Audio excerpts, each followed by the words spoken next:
Mais d'abord, on va retrouver immédiatement mon collègue François Cormier. Donc, François, il commençait à y avoir un peu d'activité, hein? Beaucoup de policiers qui étaient en train de circuler. Donc, ça nous laissait ça indiquer que le couple princier était sur le point de quitter l'Institut. Oui, je pense que la seule voiture qui n'avait pas encore démarré son moteur vient tout juste de le faire. Alors, effectivement, on se prépare à la sortie du couple princier. D'ailleurs, dans le hall d'entrée, je vous le disais tout à l'heure, il y a une aide d'honneur en ce moment. Parmi les personnes qui sont dans cette aide d'honneur, il y a des étudiants de l'Institut de l'hôtellerie du Québec qui vont donc saluer Kate et William avant leur départ. On a aussi aperçu la ministre dans le gouvernement du Québec, la ministre Lynne Beauchamp, qui est là à la sortie. Donc, on s'attend à ce que Kate et William, en compagnie du premier ministre Charest et de Mme Dionne, sortent incessamment. Et je vous dirais que toute cette activité-là qui s'entend ici autour de l'Institut d'hôtellerie, à cela, il faut ajouter les cris des personnes, des quelques centaines de personnes qui se trouvent toujours autour, qui font une espèce de canon, je vous dirais. À ma gauche, on entend Will and Kate, et à ma droite, on entend À bas la monarchie, ou Will and Kate, là, ça dépend des périodes. Alors, je vous dirais que les gens se font entendre et sentent eux aussi qu'il va se passer quelque chose dans les tout prochains instants. Alors, je vous rappelle que William et Catherine Middleton ont participé à un souper ce soir. Ils ont concocté eux-mêmes une partie de ce souper en compagnie des étudiants de l'Institut de l'hôtellerie du Québec. Et donc, on soupé, on mangé ce repas en compagnie du premier ministre Charest et de Mme Dionne. Et donc, vous l'avez dit, ils vont repartir de l'Institut pour se rendre dans le port de Montréal, assister comme bon nombre de personnes au feu d'artifice du côté de la Ronde, pour ensuite se rendre à Québec. Merci beaucoup, François. Donc, encore une fois, on compte sur vous, comme on l'a fait toute la soirée, voilà, pour nous rappeler. Vous nous faites signe, donc, à partir du moment où vous voyez vraiment qu'il y a de l'activité et que le couple princier est sur le point de sortir. Je vous dis à tout de suite. Oui. Voilà. Et vous savez, les mesures de sécurité, elles sont extrêmement importantes. On a un analyste avec nous, M. Jean Racine, qui est un expert en sécurité. On l'a vu, hein, M. Racine, réellement. Ah, écoutez, on me dit qu'il sort à l'instant. M. Racine, je vais revenir à vous dans un instant. On va retourner justement aux images afin de voir justement ce qui se passe du côté de l'Institut. Alors, on m'indiquait juste qu'ils sont juste derrière la porte, semble-t-il. On va les voir sortir. Écoutez, c'est une question de secondes. Je ne sais pas si vous pouvez m'entendre, Julie. Oui, je vous entends, François. Alors oui, effectivement, là, ils sont oui, en on fait les voit, là. dans les fenêtres. Oui, c'est ça. Alors vous les voyez, là, ils sont vraiment dans les fenêtres, sont en train de discuter finalement avec quelques personnes qui se trouvent dans la hall d'entrée. Et donc, dans les toutes prochaines secondes, ils vont sortir de l'Institut de l'hôtellerie du Québec après avoir mangé en compagnie de Mme Dionne, donc la femme du premier ministre Charest, et de M. Charest lui-même. Donc c'est un repas qui aura duré environ 1h10. C'est la norme lorsqu'on mange avec des personnes qui font partie de la famille royale.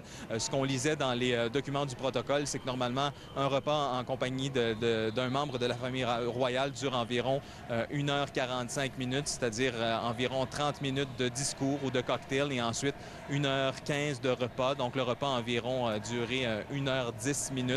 Alors, c'est dans la norme. 3 services. Donc, les gens de l'Institut de l'hôtellerie qui vraiment ont travaillé très fort depuis des semaines pour concocter ce repas avec des produits donc du terroir québécois. Alors, François, nous, on voit très bien les images en ce moment. Et ce qu'on voit, justement, c'est que c'est une séance, entre autres, bon, il y a des remises de documents, probablement un échange de cadeaux. Écoutez, on remet une boîte au prince William. Qu'y a-t-il à l'intérieur? Bien, c'est peut-être le cadeau dont je vous parlais tout à l'heure du gouvernement du Québec. On m'avait dit que ça allait être à la toute fin du souper que le gouvernement du Québec, donc Mme Dionne et M. Charest, allaient remettre Mais ce justement, cadeau-là. il est en compagnie de Jean Charest actuellement. Alors, c'est ça. Il s'agit probablement à l'intérieur d'une sculpture qui a été faite par une artiste d'Inujjuaq.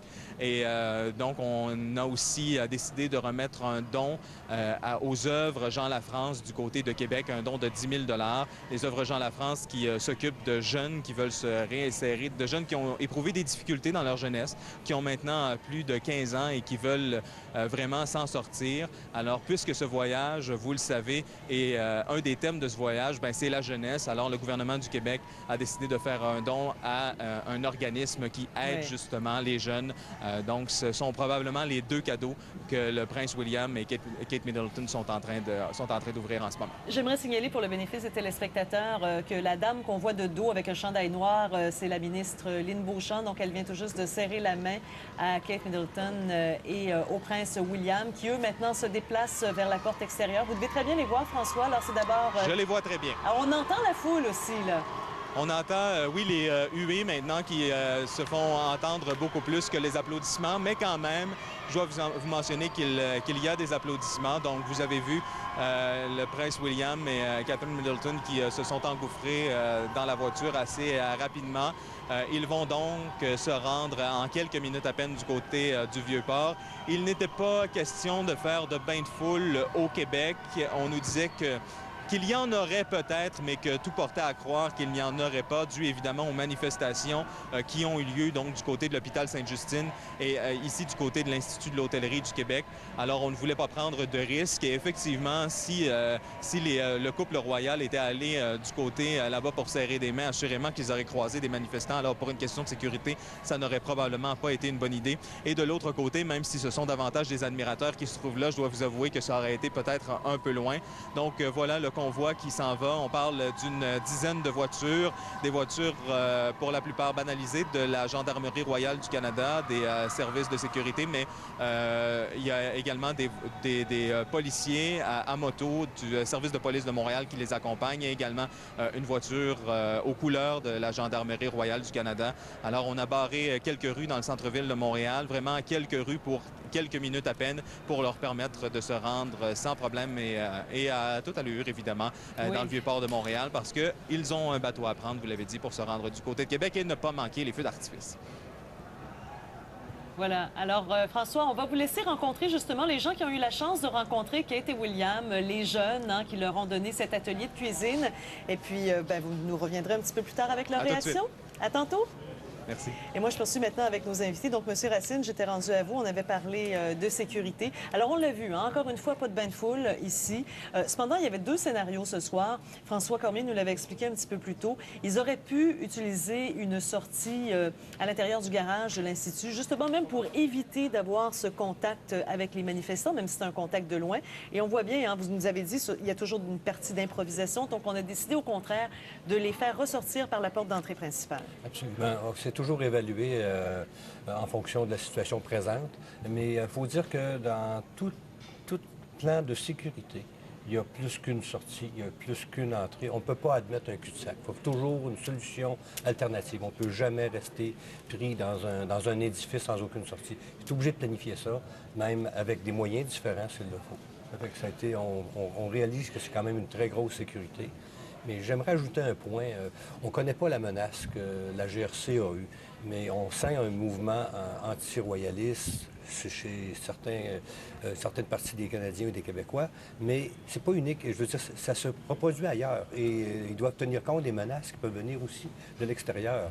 Il n'y a pas que chez nous que ça existe, cette partie-là. Il y a une porte arrière à l'Institut d'hôtellerie, mais il y a un coût politique à prendre une porte arrière. Il y a une espèce symbolique, il y a une forme de capitulation là-dedans, comme avait fait le prince Charles au manège militaire. Oui, ça peut être une esquive.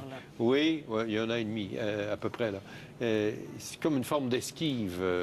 Il vaut mieux ça qu'évidemment se trouver au milieu de manifestants qui nous chahutent. Mais la solution qui a été adoptée est peut-être la meilleure, c'est-à-dire de subir cette espèce de chaos où il y a à la fois des huées et des cris. D'ailleurs, à la télé, la résultante, on ne sait pas trop. Les gens sur place doivent sentir que c'est oui des huées.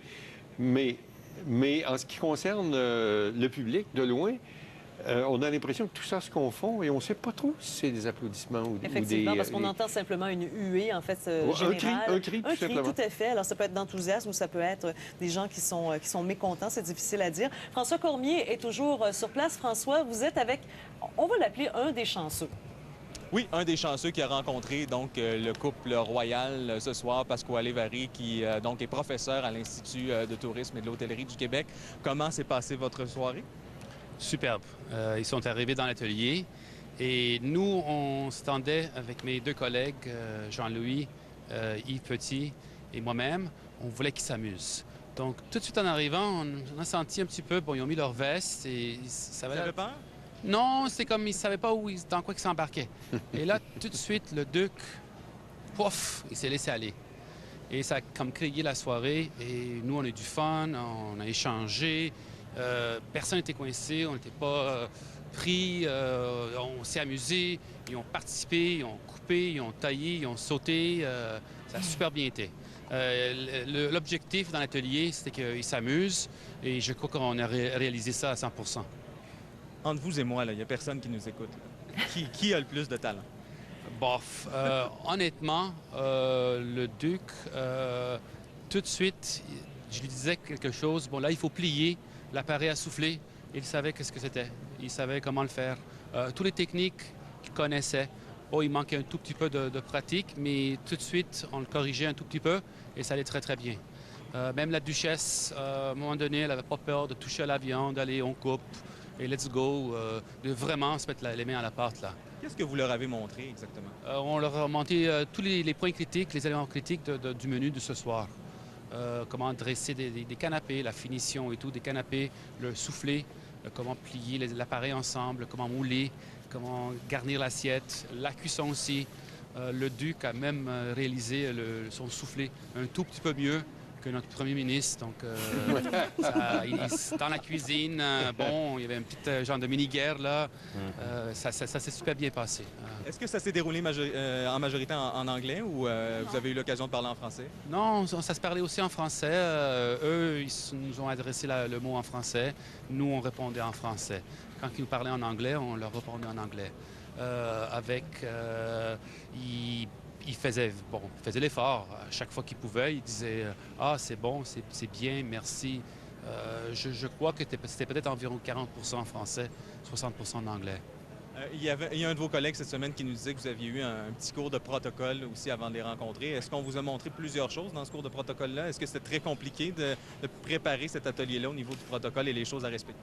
C'était inutile. Dès qu'ils sont rentrés dans la cuisine, on dirait que le protocole, ils l'ont laissé à la porte. Ils étaient là pour s'amuser. Nous, on était les chefs et on dit « Let's go, on embarque, on s'amuse » et ils se sont laissés aller. Honnêtement, là, si on le regardait de l'extérieur, on ne pouvait pas croire que, bon, c'est le duc, la duchesse. C'était comme n'importe qui, c'était comme vous et moi, là. Vraiment, ils s'amusaient, là. Et il n'y avait pas trop personne n'était coincé, ils s'amusaient, ils se laissaient aller. On a eu du fun. Pour vos étudiants, j'imagine que c'est une expérience qui sort de l'ordinaire. Ils se sentent comment en ce moment? Ah, là, ils sont comme au 9e ciel. Là, tout le monde est content parce qu'on a atteint l'objectif. On voulait qu'ils s'amusent dans l'atelier.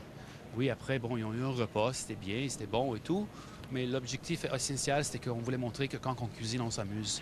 Et c'est là qu'on ait du plaisir. Est-ce qu'eux ont vraiment mangé ce qu'ils ont fait ou vous leur avez donné des plats peut-être un peu mieux réussis? Non, ils ont mangé peut-être pas tous les plats. Parce que, bon, il y avait beaucoup de manipulations pendant les ateliers et après, il y avait un cocktail, donc on ne voulait pas que leurs assiettes traînent dehors trop longtemps. Ils ont mangé peut-être 20 de ce qu'ils ont fait. Pasquale Vary, merci beaucoup. Merci beaucoup. Merci. Bonne soirée.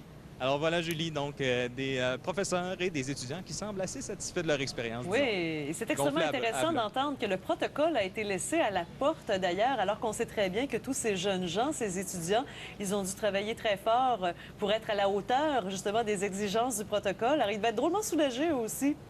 Oui, drôlement soulagé parce qu'effectivement, lorsqu'on lit le guide du protocole, ça fait peut-être un peu peur. Il faut adresser la parole d'une certaine façon, il faut utiliser telle forme de politesse. Exact.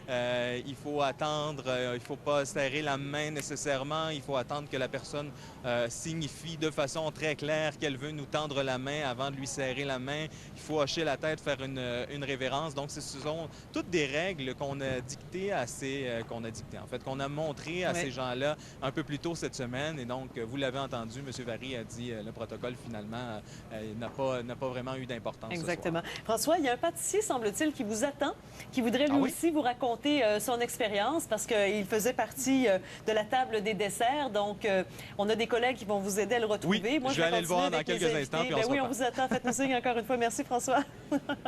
Alors, Caroline Locher, donc journaliste, ex-journaliste à la BBC, quand vous entendez un chef comme M. Pasquale Vary dire « Ils ont laissé le protocole à la porte », vous réagissez comment, vous?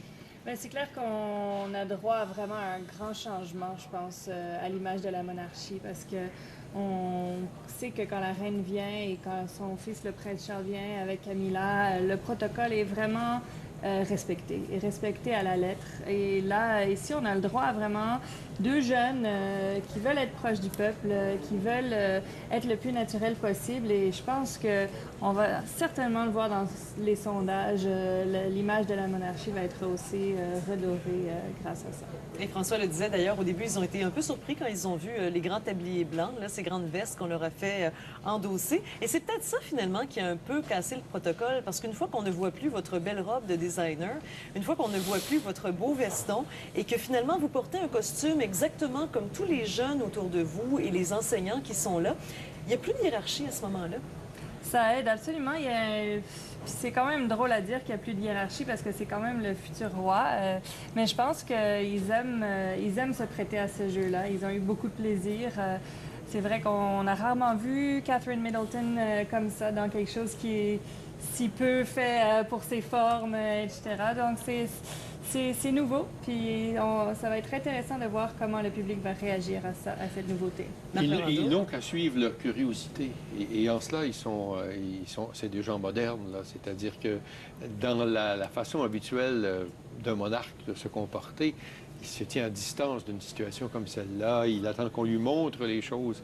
Mais là, d'après ce qu'on observait, en tout cas, il s'amusait, il posait des questions. Le prince Charles, le prince William avait beaucoup de difficultés avec un certain objet. Je pense qu'il coupait les concombres. Oui, il avait l'air d'être en train d'épiler. Mais en même temps, il s'en amusait. Alors, oui. il y avait toute un rituel, là, c'était même pas un rituel, en fait, c'était spontané, totalement spontané, où il y avait des échanges entre eux avec ces jeunes. Ça, c'était les fort gens qui sympathique. les ont repris, qui n'avaient pas l'air du tout mal à l'aise à reprendre le prince William, à lui enlever les outils des mains pour lui montrer comment fonctionner. D'ailleurs, François Cormier est avec 2 des jeunes cuisinières. Alors, François, vous allez nous les présenter? François, vous m'entendez? Je vous entends, mais on est en pleine discussion ici en ce moment. Alors, je ne vous écoutais pas pour être très franc, mais effectivement, je me trouve en compagnie de 2 étudiantes de l'Institut d'hôtellerie du Québec qui ont eu l'occasion donc de rencontrer le duc et la duchesse de Cambridge, donc Nathalie et Elisa Anne. Alors, dites-moi, comment a été cette expérience-là qui était si attendue? C'était super cool. Les 2 étaient vraiment gentils, vraiment drôles, comme ils faisaient plein de jokes. Puis c'était vraiment pas comme on a un protocole à suivre, de pas les toucher, tout ça. Puis Will, il nous touchait les épaules. Tu sais, c'était vraiment relax et il voulait apprendre, donc c'était vraiment le fun. Là, vous l'appelez Will, là, comme si c'était vraiment... comme si c'était vraiment votre grand ami. Non, j'espère, non, I wish, yeah, non. Il est pas mon grand ami, mais c'était vraiment le fun. Vous avez trouvé ça comme? Ah, mais comme à peu près tous les étudiants qu'on était à faire l'événement, on était super stressés au début, mais dès qu'il est rentré, une petite blague en partant, je veux les chocolats, pas les épinards, ça a détendu l'atmosphère comme rien d'autre peut le faire. Bon, j'ai demandé à un de vos professeurs tantôt s'ils avaient du talent, mais je veux votre opinion à vous, là. Franchement, en cuisine, est-ce qu'ils ont du talent? Oui. Je veux dire, ben, ils sont pas comme nous. Presque l'air sincère. Mais ils sont pas comme des étudiants de cuisine, mais pour pas avoir un background en cuisine, c'était quand même très bon. Il a utilisé une poche à pâtisserie, c'était presque parfait. Il a vraiment bien coupé avec le couteau, il le tenait bien. J'ai montré comment il le tenait, mais c'était comme naturel. C'est comme il cuisine presque tout le temps à la maison. Vous me parlez de votre... château, je veux dire, le château. Oui, c'est ça. Vous me parlez de votre grand ami Will, là, mais Kate, est-ce qu'elle était bonne? J'étais pas avec Kate non plus, mais de ce que j'ai vu, l'assiette qu'elle a mis en place, c'était parfait également, avec William. Plus en anglais, on dit Will, not William. Donc, je suis anglophone, donc ça. Et c'est ça. Lui, je l'aidais à faire le soufflé. De la façon qu'on le faisait, c'était parfait. On dirait qu'il a fait ça toute sa vie. Puis Kate avait fait, dans le temps que Will avait fait une bouchée et j'ai montré un petit peu plus du boucher, on a fait comme plus in-depth. Elle a fait les 2 bouchées, donc je sais pas si c'était parfait, mais elle les a fait assez vite et assez bien que c'était beau à présenter tout ça, donc elle doit être bonne aussi. Est-ce que vous pensez que ça va vous marquer, cette rencontre-là? En quoi ça va vous marquer aussi? Je pense que c'est tout ce qu'on a été capable d'apprendre. C'est vraiment une bonne expérience. On a appris comment être très strict avec comment on travaille puis comment nous tenir, tout ça. Et on a eu la chance de travailler avec beaucoup d'ingrédients du Québec qu'à la maison, comme étudiant, on ne peut pas vraiment acheter. Donc, on a appris dans sens-là, mais personnellement, je pense que c'était juste une expérience qu'on va garder avec nous jusqu'à temps qu'on a des grandchildren et on leur dit ces histoires comme quand ils vont au lit. C'était pas la première fois que vous cuisiniez pour quelqu'un de la famille royale. Est-ce que là, c'était particulier? Parce que vous avez déjà cuisiné pour la reine. Oui, mais quand j'ai fait le dessert pour un banquet pour la reine, c'était juste le head chef du restaurant qui était capable de rentrer dans Windsor Castle. C'était le seul qui a eu l'autorité d'aller. Donc, on a tout préparé, puis je l'ai jamais rencontré, j'ai jamais vu le palais. C'était une différente style d'expérience. Ça, on a vraiment parlé avec eux, on a travaillé avec eux. C'était vraiment plus personnel et vraiment quelque chose que je peux me rappeler plus facilement parce que je l'ai vu, je les ai vus, on était ensemble. Et vous, cette expérience-là va vous marquer comme? Bien, qu'on le veuille ou non, c'est la première visite au Canada de Kate et William. Donc, c'est... Catherine. Si moi je dis Will, elle dit Catherine aussi. Catherine et William. Donc, qu'on le veuille ou non, c'est un événement exceptionnel. Puis qu'on puisse faire partie de cet événement-là, c'est indescriptible. Très chanceux. Ouais. Bien, merci beaucoup. Merci à vous deux. On vous laisse repartir sur votre nuage tranquillement. Merci. Donc, des gens très contents. Hein? C'est très frappant, la familiarité, très spontanée, hein, quand ils parlent du jeune couple. On sent qu'ils parlaient finalement à des jeunes pratiquement de leur groupe d'âge et non pas un prince et une princesse, comme si on avait oublié un peu tout ça. Hein? Oui, c'est ça. Il faut dire que le duc et la duchesse sont encore dans la vingtaine quand même s'ils sont à la fin de la vingtaine. Alors oui, ils se retrouvent peut-être un peu. Ils ont peut-être plus de points en commun finalement que s'ils avaient cuisiné pour n'importe quel autre monarque. Mais on sent vraiment finalement que le protocole a été mis de côté ce soir et qu'ils se sont amusés. Mais oui, manifestement. Alors écoutez, il y a peut-être encore d'autres cuisiniers à trouver ou d'autres réactions à aller chercher. François, on vous laisse poursuivre votre cueillette. Et moi, je poursuis ici avec mes invités. Donc, encore une fois, Marc Laurando, Caroline Locher, très frappant de voir cette aisance de ces jeunes, cette familiarité. Les premiers mots qu'elle a dit, cette jeune femme-là qui donnait l'atelier à William, là, elle a dit « c'était super cool » et elle a utilisé le mot « Will » de façon très, très spontanée. C'est assez révélateur quand même. Là. Ça veut dire... Oui, allez-y. Non, c'est révélateur et c'est stratégique parce qu'un des grands thèmes de la visite royale, c'est la jeunesse. C'est pas juste pour rendre William et Kate à l'aise parce qu'ils vont rencontrer des gens de leur âge, mais c'est aussi la jeunesse du Canada qui rencontre leurs futurs rois et reines et qui seront plus tard les plus grands promoteurs de la monarchie parce qu'ils ont eu l'occasion de les rencontrer, ils ont eu tellement une belle relation. Donc, c'est stratégique du côté du gouvernement du Canada, c'est stratégique du côté de Buckingham Palace aussi. C'est une formule qui va être retenue. Hein. D'abord, c'est original. Là. On n'a jamais vu ça dans les visites royales antérieures. Un contact comme celui-là. Là. Peut-être je me souviens d'Élisabeth avec certains écuyers de la gendarmerie royale. Mais encore, il y a une dimension protocolaire. C'est des officiers de la GRC qui lui parlent puis qui échangent des renseignements sur les chevaux. Mais là, on est vraiment dans quelque chose de simple, d'humain, de sympathique. C'est une formule qui va être retenue. Et qui va peut-être être répétée là, autrement ailleurs, là, parce que c'est un bon filon, autrement dit, pour la famille royale, que de les amener dans une situation où l'échange se fait tout naturellement. Très bien. Maintenant, M. Racine, alors les enjeux de sécurité, il y en a eu aujourd'hui. Somme toute, si on fait un petit bilan, ça s'est bien passé. Mais il faut quand même dire hein, que si jamais ça avait mal tourné, les gens qui sont en place pour la sécurité, ils sont prêts. D'ailleurs, nos journalistes sur le terrain avaient remarqué la présence de tireurs d'élite sur les toits aujourd'hui. Vous savez, un secret dans la sécurité, c'est de prévoir le pire pour ne pas avoir de mauvaises surprises, juste avoir de bonnes surprises. Je suis certain que les forces policières de la Ville de Montréal est très, très révélateur. On voit dans quelle vitesse que l'événement va se produire. Mais c'est à ce genre d'événement-là qu'on va voir présentement regarder. Je vous laisserai apprécier la rapidité d'intervention. On voit que la main qui s'est tendue vers M. Sarkozy n'avait pas d'arme.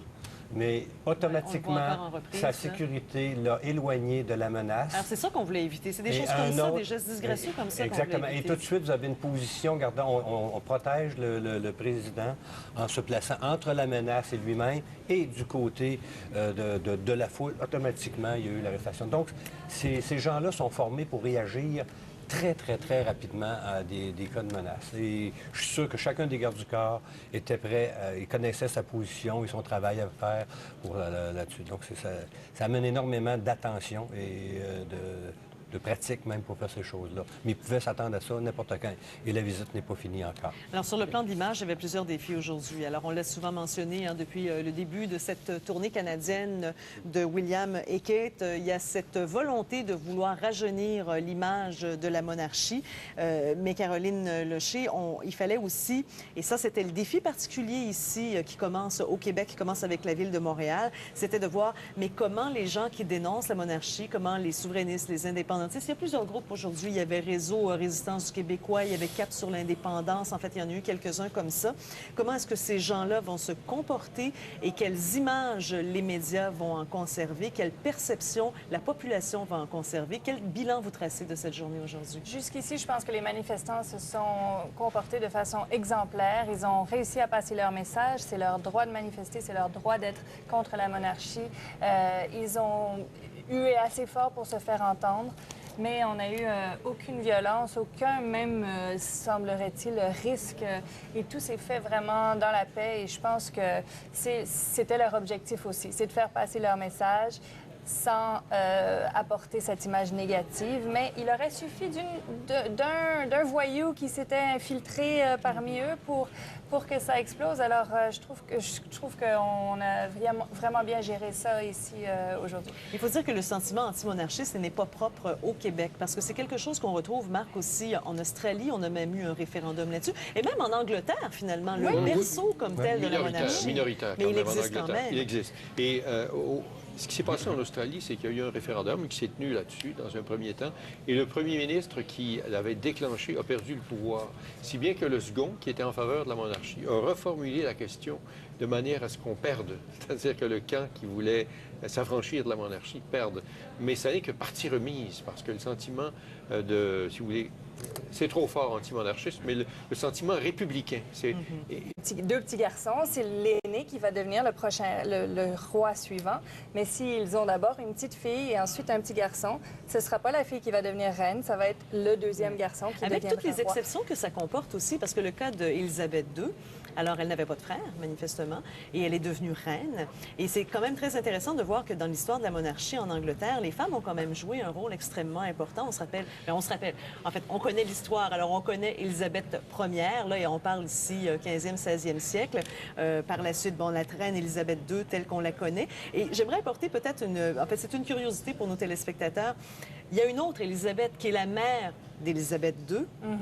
Alors, c'est la femme quand même du roi, d'un roi, mais elle ne porte pas de chiffres. Non, non, parce qu'elle n'a pas régné. Elle était l'équivalent d'un prince consort. C'est Elizabeth Bowes-Lyon, la femme du roi George VI, qu'on voit dans le film Le discours du roi, et qui, chez nous, est venue en 1939 avec George VI, quelques mois avant la guerre, et qui a été acclamée dans la ville de Québec de façon extraordinaire. C'était le premier roi, d'ailleurs. Le premier roi régnant à venir.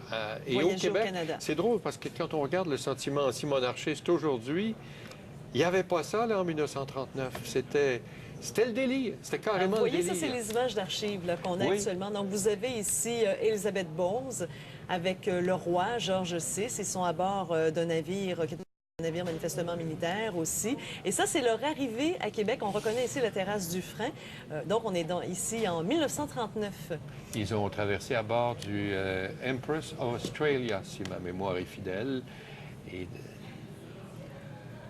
pour en revenir aux femmes, c'est une lignée de femmes fortes qu'on a dans la monarchie de celle-là, de la reine-mère. Donc, Et là, on revient aujourd'hui. Vous voyez, c'est le convoi, mesdames, messieurs, qui est en route vers le port, en fait, qui arrive maintenant, parce qu'on parle de l'arrivée ici au port. Alors, encore une fois, toutes ces nombreuses voitures. Une d'entre elles, à son bord, il y a Kate et William. Donc, ils s'apprêtent à monter à bord du navire, la frégate le Montréal.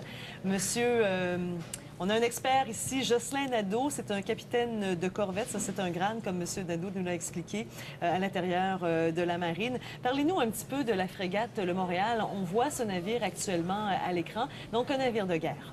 Oui, le NCSM Montréal est une frégate porte-hélicoptère de la classe Halifax, qui est en service depuis 1994, actif.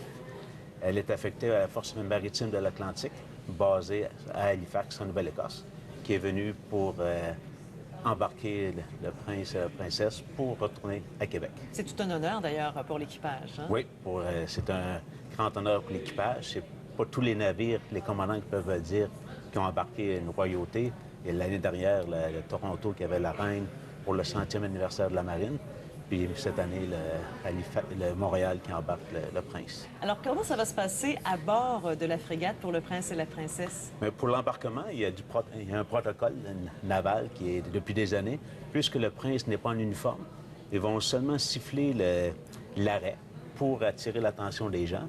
Puis ils vont seulement le saluer. Il y a le commandant qui va être sur le pont d'envol, le commandant second et le capitaine d'armes qui vont les accueillir en les saluant.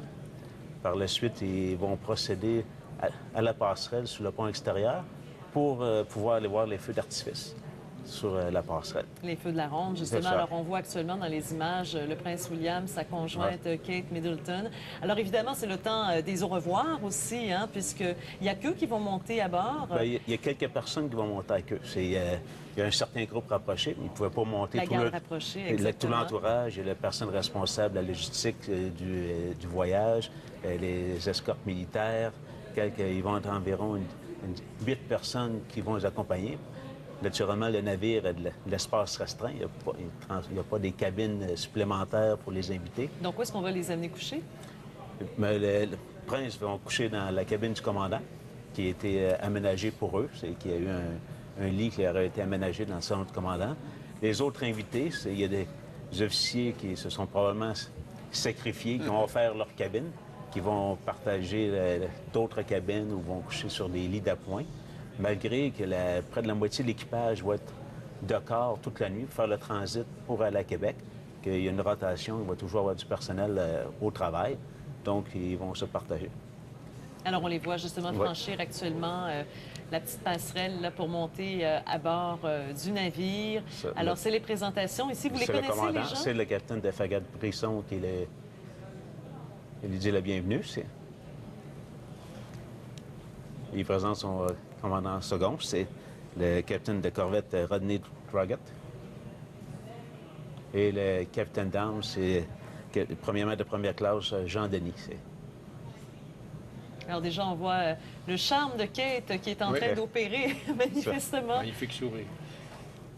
Et c'est une belle nuit, ils sont chanceux, hein, parce qu'on a vraiment la météo de notre côté aujourd'hui. Ils vont pouvoir voir les feux d'artifice, ça va être de toute beauté. Les planètes ont été bien alignées. Sur la colline parlementaire, c'était une magnifique journée. Tout s'est bien passé. Il y a eu un petit peu de grisaille à l'arrivée, mais la température a été excellente.